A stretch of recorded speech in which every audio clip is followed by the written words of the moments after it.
नमस्कार, बहुत स्वागत है आपका। वर्तमान समय में राहु मीन राशि में गोचर कर रहे हैं और ये 30 मई तक हैं। 30 मई के बाद कुंभ राशि में प्रवेश कर जाएंगे। राहु मीन राशि में है और यहाँ पर शनिदेव 29 मार्च को भी मीन राशि में आएंगे और राहु शनिदेव जब एक साथ होंगे तब पिशाच योग की उत्पत्ति होगी। अब ये जो पिशाच योग है, ये बनने के बाद आपकी लाइफ कितनी बदलेगी। सबसे पहले तो हम ये जानते हैं कि राहु का अंतिम चरण समय चल रहा है। अब वो 18 मई को कुंभ राशि में आने जा रहे हैं। हालांकि वो पूर्वा भाद्रपद नक्षत्र में 30 मई तक रहेंगे। तो सबसे पहली बात, मीन राशि में है, यानी जो 12वीं राशि है, यहीं पर बैठे हैं राहु और शनिदेव 29 मार्च को आएंगे। अब ये भाव है मोक्ष का, धर्म का। मनुष्य के जीवन में सात्विक स्थान भी यहीं पे है, इन्हीं से देखा जाता है। दार्शनिक व्यवहार, आपका व्यक्तित्व भी ये स्थान दिखाता है। अगर आप स्वार्थवश कुछ गलतियां कर लेते हैं तब उस अशुभ प्रभाव को कम बृहस्पति ही करता है।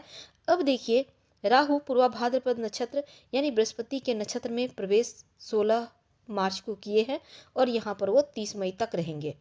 लेकिन जब शनिदेव 29 मार्च को राहु के साथ आ जाएंगे तब पिशाच योग बनेगा। अब ये पिशाच योग जो है, लॉटरी, जुआ, सट्टा, शेयर मार्केट में अगर आप पैसा लगा रहे हैं, अगर आप फिल्म, मीडिया या किसी नशे के कारोबार से जुड़े हैं, दवाइयों के कारोबार से जुड़े हैं या फिर टेक्नोलॉजीज के क्षेत्र से जुड़े हैं, तब ऐसी स्थिति में आपको लाभ होने की संभावना दिखेगा या बन जाएगा।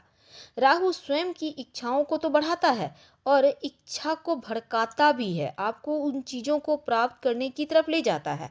और प्रशासनिक क्षेत्र से जुड़े हुए जो लोग हैं, राजनीतिक क्षेत्र से जुड़े हैं, उनके लिए भी ये योग बहुत महत्वपूर्ण हो जाता है। तो इसमें सबसे बड़ी बात होगी कि राहु का जो अशुभ प्रभाव है वो कम होगा, क्योंकि वो देवगुरु बृहस्पति के नक्षत्र में आ गए हैं और राहु खुद देवगुरु बृहस्पति की राशि में भी बैठे हैं। इसलिए अब अशुभ प्रभाव कम होकर शुभ प्रभाव आपको देंगे। दुखों की मुक्ति का ये वक्त कह सकते हैं। इसलिए पिशाच योग बन के भी ये योग भंग होता नजर आएगा, यानी उनका नकारात्मक प्रभाव थोड़ा कम पड़ेगा। धनु राशि वालों के लिए राहु और शनिदेव का पिशाच योग आपके चतुर्थ भाव में घटित होगा और बहुत कुछ बदलेगा। इन 2 महीनों में आप अपने संतान को लेकर, लव रिलेशनशिप को लेकर जो बहुत ज़्यादा आप एकदम से मोहित हो गए थे, बहुत ज़्यादा खर्च कर रहे थे लव के ऊपर, बच्चों के ऊपर, या ऐसा कह सकते हैं कि आप अगर गलत सही तरीके से डिसीजन नहीं ले पा रहे थे, गलत अफेयर में पड़े हुए थे, इन चीज़ों से बाहर निकलिएगा। हालांकि संपत्ति का सुख आपको प्राप्त होने के योग बनेंगे और अगर कहीं पर नुकसान की स्थिति थी वो भी प्रॉफिट में बदल जाएगा। प्रयास कीजिएगा। लग्न भाव पर दृष्टि पड़ रही है तो क्या होगा, तनाव, परेशानी, कुछ लोग बदनाम करने के लिए प्रयास करेंगे। इन चीज़ों पर ध्यान दें, लेकिन किसी की कही सुनी बातों पर भरोसा मत कीजिएगा, लेकिन हर तरफ नज़रें बनाए रखिएगा। और सपने जो अधूरे हैं वो पूरा होगा, अधूरी इच्छाएं पूरी होगी। पिशाच योग, आप अगर व्यापारी भाई हैं तो उसमें सफलता के रास्ते खोलेंगे और अगर आप कोई तीसरा व्यक्ति आपके काम में बाधा उत्पन्न कर रहा था वो खुद हट जाएगा।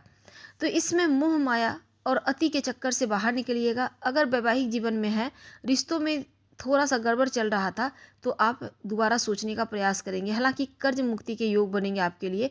और सबसे पावरफुल ये है कि नौकरी, जॉब प्राप्ति के योग बनेंगे। व्यापार में आपका सुधार होगा और अभी तक जो पैसे खर्च की स्थिति बार बार थी, पैसा खर्च हो ही जा रहा था बेतहाशा, उसमें कमी आएगी। वैसे तो आपके ऊपर शनिदेव की ढैया भी शुरू हो रही है और 29 मार्च से ढैया का प्रभाव भी साथ ही साथ चलेगा और ये पिशाच योग भी। थोड़ा संभल के रहना होगा। रोज शाम में ओम शनिचराय नमः का जप करें और साथ ही शिव जी की आराधना करें ताकि ये पिशाच योग भंग हो सके। तो अब देखिए, विजय श्री मिलेगी कोर्ट कचहरी मुकदमों के मामलों में। वैवाहिक जीवन में जो मतभेद था वो समाप्त होगा। और एक और चीज़ है कि इसमें आपके अंदर कॉन्फिडेंस लेवल बढ़ेगा, हिम्मत बढ़ेगी। आप जो प्रयास कर रहे हैं उसमें आपको सफलता मिलेगी, हर एक चीज़ प्राप्ति होगी। संपत्ति अचानक से आपका बनेगा, पैसा का जो नुकसान था वो भी समाप्त हो जाएगा, वैल्यू आपका बढ़ेगा। और बस अपनों के साथ समय बिताइए, अपनों की बातों को आप दिल से ना लगाकर उनकी बातों को फॉलो करने का प्रयास करें और संभव हो तो आप माता रानी को रोज़ 2 लौंग अर्पित करें, प्रसाद के रूप में खा लें तो बहुत अच्छा है। हम आपसे विदा लेंगे, धन्यवाद।